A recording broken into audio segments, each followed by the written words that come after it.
ሰላም እንዴት ናችሁ? የቻናሌ ቤተሰቦች በዛሬው ቪዲዮ ደግሞ 6.3ን ዘ ሌጂቲሜት ትሬድ የሚለውን እናያለን ማለት ነው። ሌጂቲሜት ትሬድ ምንድነው? ስሌቭ ትሬድ ከቆመ ወዲህ የመጡት ናቸው። ማለት ስሌቭ ትሬድ ከቆመ ወዲያ ምን ነገሮች ነው፣ ምን አይነት ትሬድ ነው የተፈጠረው የሚሉትን ነገሮች ናቸው። የዛሬ ቪዲዮችን በጣም አጠር ያለች ቪዲዮ ነች የምትሆነው እና ይህችን ቪዲዮ አጠር አድርገን እናያታለን። በሚቀጥለው ቪዲዮችን ላይ ዘ ዋይት ሴትልመንት ኢን ሳውዝ አፍሪካ የሚለውን ይዤላችሁ እመጣለሁ። ማለት ነጮች በደቡብ አፍሪካ ሰፈራ አድርገው ነበረ ይኖሩ ነበረ እና ይሄኛውን ቪዲዮ የምናይ ይሆናል ማለት ነው በሚቀጥለው ቪዲዮችን ላይ። አሁን ቀጥታ ወደ ዛሬው ቱቶሪያላችን እንሄዳለን፣ ዘ ሌጂቲሜት ትሬድ የሚለውን ማለት ነው። ኦኬ ሌጂቲሜት ትሬድ ላይ ስትመጡ ላስት ቪዲዮ እንደነገርኳችሁ ለማስታወስ ያክል ስሌቭ ትሬድ ነበር። ስሌቭ ትሬድ ላይ ወይም የባሪያ ንግድ ላይ ከአፍሪካ ወጣቶችን ይወስዳሉ ወደ አሜሪካ ውስጥ የተለያዩ ፕላንቴሽን አግሪካልቸሮችን ይሰራሉ። ከሰሩ በኋላ ያመረቱትን ምርት ወደ አውሮፓ ይልኩታል።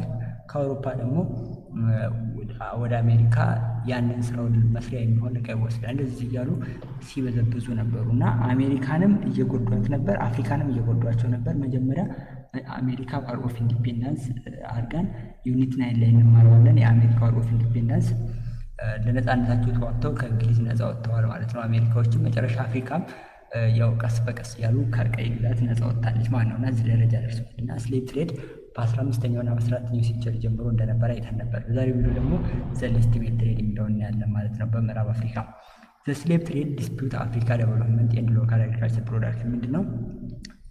ዲስፒዩት ሳይሆን ዲስረፕቲቭ ምንድነው? ኦር ዲክሪዝ ማለት ነው። የአፍሪካን እድገትና የአፍሪካን ፕሮዳክሽን አግሪካልቸራል ፕሮዳክሽን የባሪያ ንግድ በጣም ጎድቶታል። ምክንያቱም ለባሪያ ንግድ የሚሸጡት የአፍሪካ ወጣቶች ወይም ደግሞ ፕሮዳክቲቭ የሆኑ ሰዎች ናቸው ለጉልበታቸው እና እነኛ ከሌሉ ደግሞ አፍሪካ ውስጥ ዴቨሎፕመንት ሊኖር ወይም ደግሞ ፕሮዳክሽን ሊኖር አይችልም። ስለዚህ ይህ ስሌቭ ትሬድ መኖሩን አፍሪካን ጎድቶታል የሚለን ኢሮፒያን ግራዱዋሊ አውትላይድ ዘ ስሌቭ ትሬድ ምንድነው? ቀስ ቀስ እያሉ ስሌቭ ትሬድን አውትላይድ እያደረጉት መጥተዋል። ስለዚህ ክሬቲንግ ፈርታይል ፊልድ ኦፍ ሌጂቲሜት ኮሜርስ ምን አደረጉ? ሌጂቲሜት ወደሆነ ኮሜርስ ቀየሩት ማለት ነው። ይህም በተዘዋዋሪ ያው ነው፣ ግን ይሄኛው ሌጂቲሜት ትሬድ የምንለው ምንድነው? ኢንቮልቭስ ትሬድ ኢን ኮሞዲቲ ዊዝ አፍሪካ ኤንድ ኢሮፒያ ምንድነው? ከአፍሪካ እና ከኢሮፒያ ጋር የሚደረግ የኮሚኒቲ ንግድ ማለት ነው። ያ ማለት ነው ከኛ ጋር ጥሬ እቃውን ይወስዱታል። ከዛ በአፍሪካ ውስጥ አስገብተው ያመርቱና ወደኛ ጋር ደግሞ ምርቱን ይልኩታል ማለት ነው። እንደዚህ እያሉ የሚያደርጉት ነገር ትሬድ ኢን ኮሞዲቲ ቢትዊን አፍሪካ ኤንድ ኢሮፕ ሌጂቲሜት ትሬድ እንለዋለን ነው። ሶ ዱሪንግ ዘ 9th ሴንቸሪ ዌስተርን አፍሪካ ኮሚኒቲ ላይክ ፓልም፣ ለምሳሌ በ19ኛው ሴንቸሪ ማለት የምዕራብ አፍሪካ እንትኖች ፓልም፣ ረበር፣ ኮትን፣ ስኪን፣ ካኮ የምንላቸው ነገሮች ወደ አውሮፓ ኤክስፖርት ይደረጉና ይሸጣሉ። ከዛ በኋላ ኤክስፖርት ኦፍ ዘስ ኮሞዲቲ ዌር ኢን ሃይ ዲማንድ ኢን ዩሮፕ ዱ ቱ ዘ ኢንዱስትሪያል ሪቮሉሽን። የዛን ጊዜ በ19ኛው ሴንቸሪ ኢንዱስትሪዎች እየተገነቡ ስለሆነ ኢንዱስትሪዎች ደግሞ ጥሬ ዕቃ ይፈልጋሉ። ስለዚህ እነዚህ ኤክስፖርት የሚደረጉት ነገሮች ሃይ ዲማንድ አላቸው ወይም ደግሞ ከፍተኛ የሆነ እዛ ተፈላጊነት አላቸው ማለት ነው፣ ኢንዱስትሪ እየተሰራ ስለሆነ። ስለዚህ ሌጂቲሜት ትሬድ ሊድ ቱ ዘ ኢንቴንሲቭ ኤክስፕሎይቴሽን ኦፍ አፍሪካ ናቹራል ሪሶርስ፣ የአፍሪካን ናቹራል ሪሶርስ እየበዘበዙ ይወስዱ ነበረ። ያ ማለት እዛ ኢንዱስትሪያቸው ውስጥ ያመርታሉ። ስቲሙሌት ኮሎኒያሊዝም፣ በዚህ ጊዜ ደግሞ 19ኛው ሴንቸሪ የአፍሪካ ናቹራሊዝም ያሉባቸውን ሀገሮችን ምን ማድረግ ጀመሩ? መውረር ጀመሩ። ሊድ ቱ አንኢኳል ትሬዲንግ ሲስተም፣ ያ ማለት እኩል ያልሆነ ያ ማለት ባላንስ ያልሆነ ትሬዲንግ ሲስተም ፈጠሩ። በዛው ደግሞ ይወሩና ለምሳሌ የጣሊያን ኢትዮጵያን ወራ ቢሆን ኢጣሊያ ኢትዮጵያን ትወራለች። ከዛ የኢትዮጵያን ናቹራል ሪሶርሷን ሚኒራሏ ምናምን ትወስዳለች፣ ቋንቋዋን ታስፋፋለች፣ ሃይማኖቷን ታስፋፋለች ምናምን ነገር።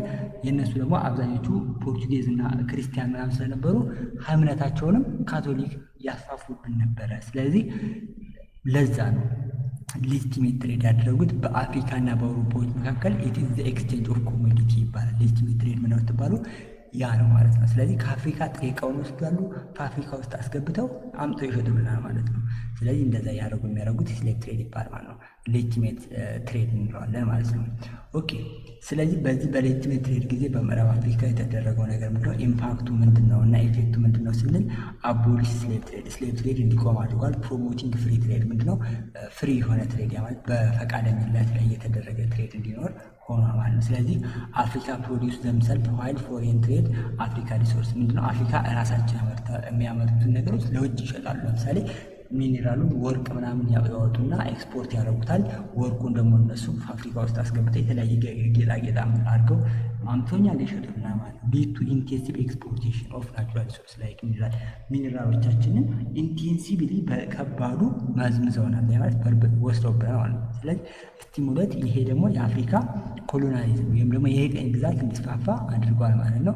ስፒሪት ኦፍ ክርስቲያኒቲም እንዲሆን አድርጓል ማለት ነው። ይሄኛው በዚህኛው ኬዝ ማለት ነው። ስለዚህ አጠር ያለች ነበረች። በዚህ መንገድ ብታዩት የኛው አሪፍ ነው። በቀጣይ የምናየው ዋይት ሴትልመንት ኢን ሳውዝ አፍሪካ የሚለው ነው። አጠቃላይ የዛሬ ቪዲዮችን ላይ ግን ያየነው ምንድን ነው እና ማወቅ ያለባችሁ ነገር ምንድን ነው?